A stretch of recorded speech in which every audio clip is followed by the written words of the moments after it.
చాలా మంది మీ లోకములో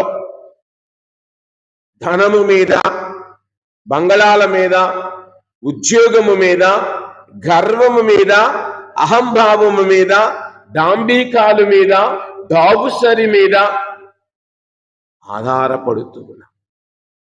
అవి ఏది కూడా నిన్ను నన్ను రక్షించదు. నిన్ను రక్షించేది ఎవరి మీద ఆధారపడితే అతనే రక్షిస్తాడు. గమనించినట్లయితే 90వ కీర్తన మనం ఒక్కసారి చూస్తే, ప్రియ సహోదరి సహోదరులారా, 90వ కీర్తనలో 3వ వచనం ఒక్కసారి చూద్దాం. నీవు నరులను మట్టిగా మార్చెదవు.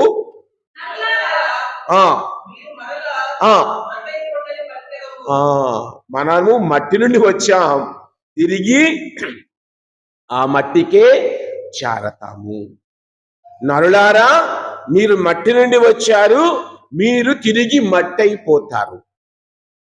కావున నీలో నాలో ఉండవలసినది ఏమిటి అన్నది కొద్దిగా లోతుగా ఆలోచించుకుందాం ఈ రోజున.